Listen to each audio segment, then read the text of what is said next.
Hello and welcome back to another video. So today I am here to do my October wrap up, and also I'm going to tag a book haul at the end. So October is a bit of a slower reading month for me just because I had a lot of activities planned. In theory, I thought because I had like nearly a week off, I was going to be able to read a lot more, and my October TBR was very ambitious. I knew I wasn't going to get through all of them, but you know, I had my hopes up.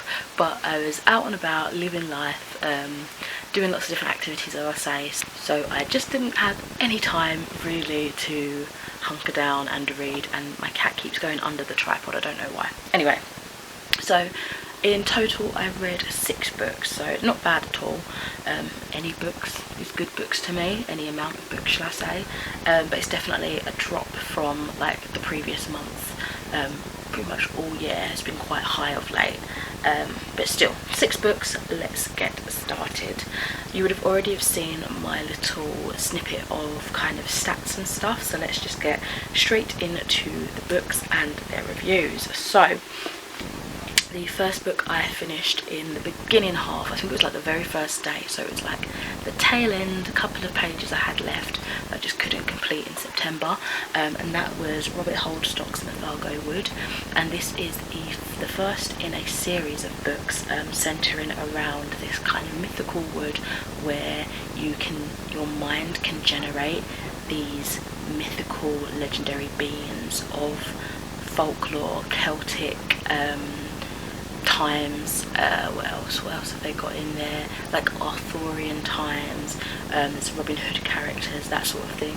And this first book was kind of, well, now I realise it's a series, it was definitely building that world, building the concept and the science and magic behind it all, and fleshing that out, and it was a fantastic read. I ended up giving this a 4.5 stars. I really loved it, and I'm definitely eager to get back to this world and devour the rest of the books. So from the beginning I was absolutely captivated. I think the whole myth and legend side of things really interested me because I just love learning about myths and legends generally, but I don't know an awful lot about like English, Celtic, all those kind of nearby myths and legends, so it was really cool to be immersed into that. And then of course the whole idea of your mind going back to its sort of primitive stage and being able to construct this, it was so detailed and it just worked, it made sense, it was so cool. I loved the blend of the Celtic and Norse myth in particular, and how that worked with science and the mind. As I say, the whole concept of it was really fascinating, but it was pulled off beautifully as well. And I really enjoyed the first person narrative. It made us get into their headspace quite a lot in quite detail, especially when you consider our main character, whose name I've forgotten, Stephen, as he kind of almost gets on board with this process. You kind of see almost this slip into insanity in a way, and then the comeback and just the battles internally as he comes to grip with this world that he, you know, didn't know about before. So yeah, I would definitely recommend this. Mythago Wood, 4.5 out of 5 stars. After that I finished up a trilogy that I've been reading this year, or finishing off this year shall I say, and that is the Brooklyn Bruja trilogy, and this is Wayward Witches, or Wayward Witch by Zoraida Cordova, and this one I also gave a 4.5 stars. So we're following 3 Brujas who get into trouble in every which way, no pun intended. So each book follows a different sister. So the first book's kind of in another, like a mythical world, the second book's more like an urban YA fantasy set in our world, and then the third and last book is in a fairy realm world. But it is so cool, they all interconnect in some way obviously, and you've got the big connection of them being from all the same family, and different events being mentioned here, there and everywhere in that. But this I feel like was a fantastic conclusion to the whole trilogy. I loved seeing more of Rose's personality, who's the sister, the younger sister that we're following in this last book, and that taunt relationship that she had with her dad. There's a lot of conversation about her father that you see build up through the story about his disappearance. You learn pretty early on that he'd disappeared for, I think, like 7 years, and so there's a lot of questions around that, mysteries and this fragile relationship because of that, and sort of whenever he's mentioned as well. So many unexpected twists that I absolutely adored. There was deaths that shook me to my core, especially, not really a spoiler, but there's some deaths of characters that you only meet in this book, and because he didn't spend like the whole of the trilogy with them, I didn't think I'd be that invested in their story arc, but they really did hurt my feelings when they died. I will say the only thing that kind of really irritated me was that there were so many spelling and grammatical errors in this, which is really strange, and it leads me to believe that this is like self-published. It's got that look to it, as almost as if it is, but yeah, it just had a lot of errors that I feel like could have been easily fixed in editing. So I have a couple of quotes for this one, and the first one is, "Sometimes you can be the most important or special person in a room or at a party and people still see past you because all they want is to be around you, not with you." And then the next quote is, "I'm a mother's daughter and she raised me to survive." So very epic kind of finale, I would say. It was a really good one.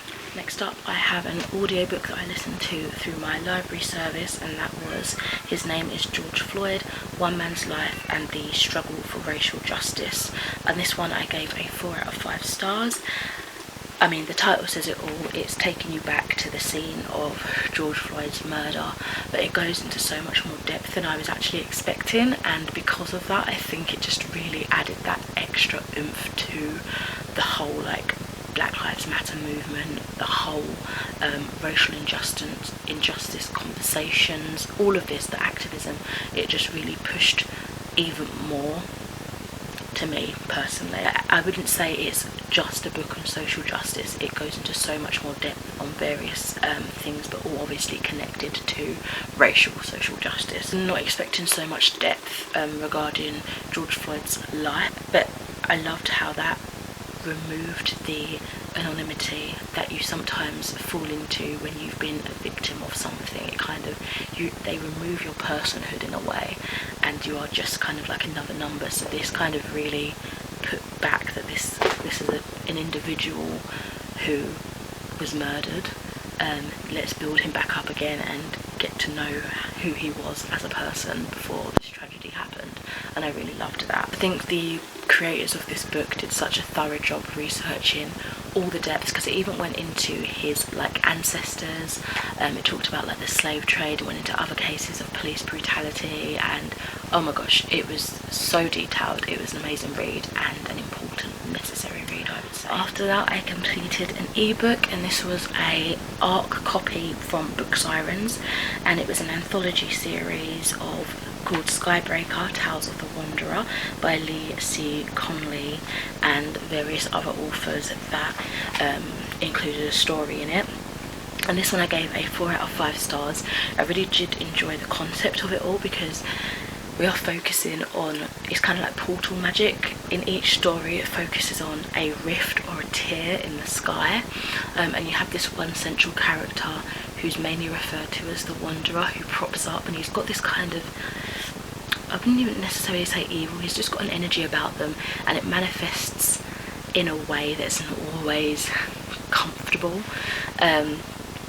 And yeah, so each author has taken that concept and made a story of it and kind of gone with it, and then at the end it kind of wraps up in an epilogue of the goal of what this Wanderer character was trying to achieve. My favourite stories included Toe for the World by Derek Powell, The Righteous Guard by Damien Larkin, and Something Wondrous by H.L. Tinsley. And I've got 2 quotes from this one as well, from this book just in general. The first of those quotes is, "Legends have it that wizards are not welcome on the shades of Der Cheapo. They tend to meddle in affairs that require no meddling, getting people of diminutive height to steal wedding bands and drop them into fiery mountains for no discernible reason." And the second quote that I had was, "Oh seas, not seas, but expanses fraught with tears." The second to last book I have here, unfortunately, it was a DNF, and that was at page 132, and this was another book that I was borrowing through my library service, but it was the ebook version of it, and that is Oh My Gods by Alexandra Shepard, and it's kind of like a YA modern day contemporary about a girl who has Zeus as her father, and she's kind of coming to grips with living with him now and navigating new school life and stuff like that. Not gonna lie, I was kind of hoping for Percy Jackson vibes, but it wasn't that. She's more like your typical teenage kid. I don't know if she gets powers at any point, because as I say, I didn't finish it. But yeah, unfortunately, there was nothing wrong with it. I just didn't feel the urge to pick it up every time I put it back down, and I just wasn't gripped by the story when I was reading it, so I decided to leave that one for now at least. Just realised I didn't include my Virgo book that I read also in the month at some point. This is Virgo, The Art of Living Well and Finding Happiness According to Your Star Sign by Sally Kirkman, and this is basically everything about being a Virgo, and I really enjoyed this. I think I gave it like a 4 or a 3 stars, and it just kind of gave me more insight about my personality traits and maybe why I act some ways, and kind of in regards to what the traits, how they connect to being a Virgo, and compatibilities and effects of the moon and different like retrogrades and stuff like that. So yeah, I really did enjoy this. It was like a one sitting read, and I've tagged a load of areas to go back to. So yeah, I enjoyed that. And lastly, I read Secrets of the Witch, An Initiation into Our History and Wisdom by Julie Legere, Elsa White and Laura Perez, and this is one that I took away with me when I was in London over the half term, and I gave this one a 3 out of 5 stars. It's a beautifully designed introductory piece, but I think it is aimed at a younger audience than I expected. I think it needed to use more of the blank spaces a bit more. As I say, there are beautiful illustrations in here, but there wasn't as much text and information as I feel like it could have done. Sorry, it's currently Halloween and kids are trick-or-treating, so probably not the best day to do this, but anyway, yeah, so I think they just could have made more use of added more information. But other than that, you know, solid read, decent information. Just went in expecting it to be a bit more wordy, I guess, which I don't know why, because it was very short. But yeah, those are all the books that I read. So I think it actually turned out to be 7 books that I read in October. So let's get on to the book haul portion. So there are a couple of books that I'm still waiting on from a seller on Vinted. It's been a bit weird. I've had my Witch Casket for October attempted delivery, and then they've not left a slip to say that it's coming to come and collect it, and that was whilst I was away for the week. And apparently they've done the same with this Vinted delivery, but how am I supposed to know that it's been? And I don't know if it's just my local post office, but you can't come and collect it unless you have that slip. Like they just won't believe, not that they won't believe it's you, but they're like, no, you need your slip, which is weird. And I wouldn't know my reference number if I didn't have my slip. So anyway, yeah, so I don't know when they're going to come, if they're going to be resent out, if they'll let me just go and collect it, I don't know. But the 2 books that I am, or the couple, yeah, 3 books, sorry, that I'm waiting on is The Search for Wondershare, Stardust, the Illustrated Edition, and Rebels of Eden, which is book 3 in the Joey Graceffa Eden trilogy thing that I can't remember the name of. So those are those ones. Let's see, I think I've also got maybe a couple arcs perhaps. Let me just consult my little book. Yes, so I have 2 arcs that I requested from Book Sirens, and one of them is called Ghoulish Tales for the Brave by Gite Tamar, and the second one is The Hummingbird Coven by Augusta Owens. So yeah, let's get started with the physical books that I have received, purchased, that sort of thing. Okay, so the first one is also a arc that I received from the author. They actually reached out to me, which was very kind, and asked if I'd be interested in reading their book, and this is their book. It is called An Incarnation of Shadow and Light by S.A. Christensen. And when I read the synopsis, and I also read a little excerpt as well, it gave me Angel Mage by Garth Nix vibes. So here's what it says in the back. In the kingdom of Witchil, only a handful of people known as Incarnate can use magic. Equally feared and respected, they are revered as saints and indulged like gods. But the sudden deaths of Witchil's rulers unleashes a power struggle between four incarnate, each seeking power to fulfill their own desires. And then it has a breakdown of the four main characters that will be following. Yes, I'm aiming to read this this winter. I think it comes out this month in November. First edition November 2022, but I don't know the actual date. But yeah, thank you very much to the author for sending this my way. I'm looking forward to diving into this one. Then on a trip to Waterstones, I had my eye on this one. So I actually wanted to get this for my September birthday treat, but it wasn't released until the end of September, and then this was the more recent time that I went to Waterstones. And that's Miss Peregrine's Museum of Wonders, an indispensable guide to dangers and delights of the peculiar world for the instruction of new arrivals, by Ransom Riggs. And I think it's just another one of those sort of like Tales of the Peculiar, extra tidbits, stories, extra travel guide sort of thing. Oh, it's got really cool end pages. So yeah, I love all the Miss Peregrine's books, so I'm looking forward to that. And whilst I was there, I wasn't intending to buy this, but I thought, well, it's there. The Heartstopper Yearbook by Alice Osman. I almost felt like the seller was trying to get me not to buy this. She was like really adamant that she didn't need it and that she didn't almost see the point of it. And I was like, well, I need it, I think. I was almost going to be like, should I put it back or what? But yeah, it's just a really cute extra. Sort of like the Miss Peregrine's book, just an extra into the universe, in full colour, which I love, so looking forward to reading that. It's just going to be like a quick half-hour thing, I think. And I also saw a new book by Richard Howdee. This is The Book That No One Wanted to Read, and it's illustrated by Tor Freeman. And this one, I just saw his name, saw it was a graphic novel and picked it up. I don't actually know what it's about, but I think he's hilarious. I really love him. I used to mainly watch him in The Mighty Boosh and then IT Crowd, but he's awesome. So it says, I'm a book. Hello. I'm going to tell you a story about a book that no one wanted to read. It's a very moving story and quite possibly might be the most important book of all time. Why? Because it's the first book to have been written by a book. Me. Yes, that's right. I'm in charge now, so stand back and fasten your seatbelts. It's going to be a bumpy read. He's so funny, like his humour just leaks from the page. I read one of his like weird interview biographies where he's interviewing himself called Howdee on Howdee. I think I'm pronouncing his name right. And it's just so good, it's so funny. So some books that I got from, where did I get these from? Vinted. I picked up this poetry collection by Michaela Angermere, and it says You'll Come Back to Yourself. And I don't actually know what it's about, it just looked interesting. It kind of reminded me of Rupi Kaur. And it says, can you let go of someone without forgetting how they made you feel? So if you've read this, let me know what you thought. And I also saw this amazing deal. Someone was selling the British Myths and Legends Folio Society collection, and it was like £20. So it's got, oh, the covers are so cool. Oh, it's got, well, I don't know which order they are actually. It's got history and romance, heroes and saints, and marvels and magics, and they've all got like various tales and legends and stories in there, so that's pretty cool. And there's some illustrations dotted throughout as well. Oh no, I've just scuffed the pages. That is very sad. Why have I done that? It's fine, good as new.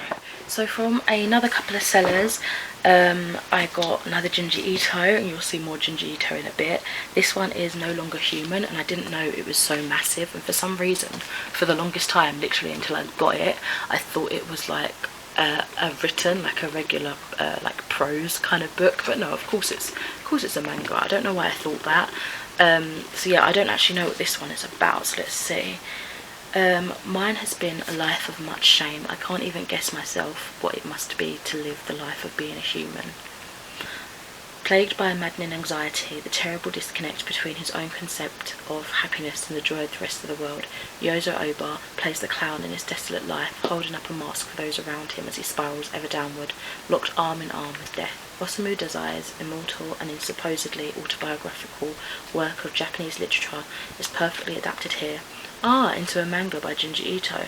We imagine the imagery wrenches open the text of the novel one line at a time to supplement Yozo's mental landscape into something even more delicate and grotesque.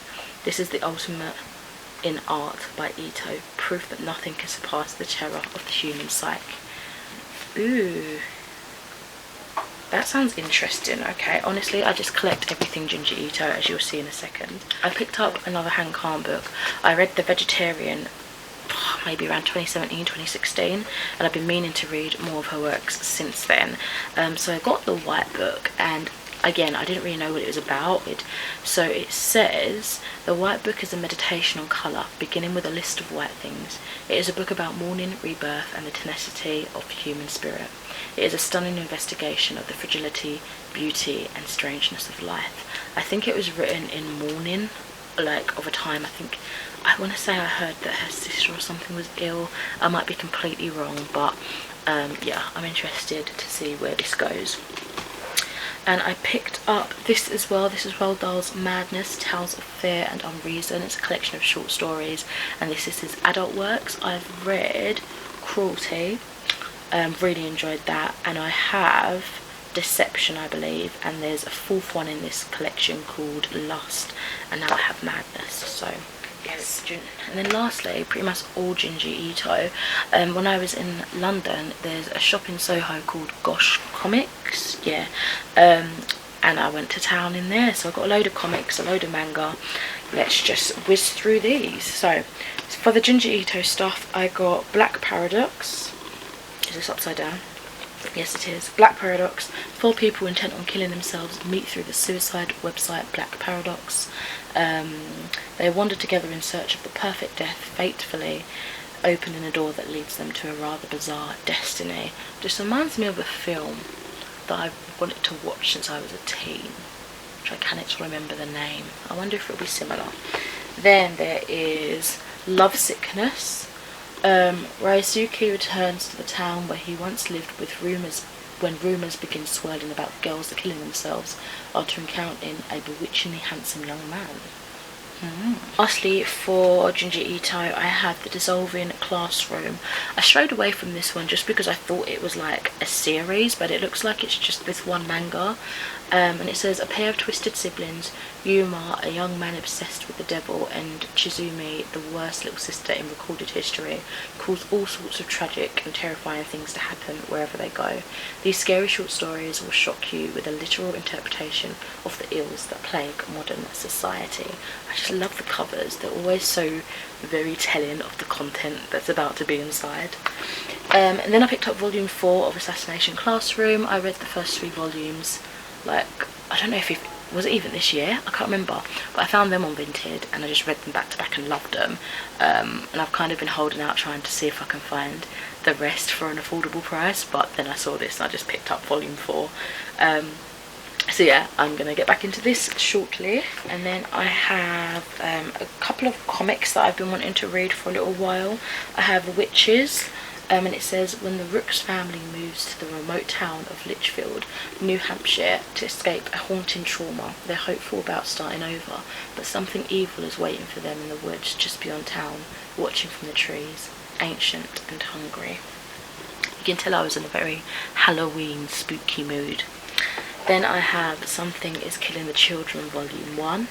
When children of Archer's Peak, a sleepy town in the heart of America, begin to go missing, everything seems hopeless. Most children never return, but the ones that do have terrible stories, impossible details of terrifying creatures that live in the shadows. Their only hope of finding and eliminating the threat is the arrival of a mysterious stranger, one who believes the children and claims to be the only one who can see what they see. And lastly, for this video, I have The Nice House on the Lake. How do you think the world will end? Everyone who's invited to the house knows Walter. Well, they know him a little anyway. Some met him in childhood, some met him months ago, and Walter's always been a little off. But after the hardest year of their lives, nobody was going to turn down Walter's invitation to an astonishingly beautiful house in the woods, overlooking an enormous sylvan lake. It's beautiful, it's opulent, it's private. So a week of putting up with Walter's weird little schemes and nicknames in exchange for the vacation of a lifetime? Why not? All of them were at that moment in their lives when they could feel themselves pulling away from their other friends. Wouldn't a chance to reconnect be nice? So that is it for this video, guys. You'll have to let me know what you were reading in October. I hope you had a really spooky, fun time. If you love Halloween like I do, then I hope you had the most awesome time. But yes, for now, I should speak to you in another video soon. Bye!